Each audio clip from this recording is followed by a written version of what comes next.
ഭിന്നശേഷിക്കാരായ സഹോദരങ്ങൾക്ക് വീട് നിർമ്മിക്കുന്നതിനായി ഫണ്ട് ശേഖരണത്തിനായി വയനാട്ടിൽ നിന്നും കാശ്മീരിലേക്ക് യാത്ര ചെയ്യുന്ന 2 യുവാക്കൾക്ക് ഫണ്ട് നൽകി ചേർപ്പുങ്കൽ ഹോളി ക്രോസ് സ്കൂളും റനീഷ്, നിജിൻ എന്നിവർ 2.5 വർഷത്തിലേറെയായി ആരംഭിച്ച യാത്രയാണിത്. 5 വീടുകളുടെ നിർമ്മാണത്തിനായി 20 സെന്റ് സ്ഥലം ഇവർ വാങ്ങിക്കഴിഞ്ഞു. ഫണ്ട് ലഭിക്കുന്നതനുസരിച്ച് കൂടുതൽ ആളുകൾക്ക് ഭവനങ്ങൾ നിർമ്മിച്ചു നൽകാൻ ആണ് പദ്ധതി. 2 വർഷമായി ഭിന്നശേഷി വിഭാഗത്തിൽപ്പെടുന്നവർക്ക് വീട് പണിതു കൊടുക്കുക എന്ന വലിയ ഒരു കാരുണ്യ പ്രസ്ഥാനവുമായി, ഒരു പദ്ധതിയുമായി നമ്മുടെ സ്കൂളുകളിലും സ്ഥാപനങ്ങളിലും ഒക്കെ സന്ദർശിച്ച്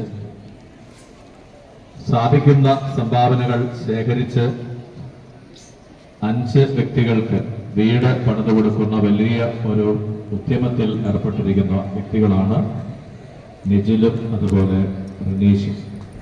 ഈ ഒരു അവസരത്തിൽ ഞാനേറെ ഏൽപ്പിക്കേണ്ട കാര്യമില്ല, നമുക്കെല്ലാം അറിയാം, ഒരു വലിയ കാരുണ്യത്തിന്റെ ഒരു ഭവനം ഉണ്ടാവുക. Principal father Somi Mathew, headmaster Shaji Joseph, Sen Abraham, Joby George എന്നിവർ പരിപാടിയിൽ പങ്കെടുത്തു.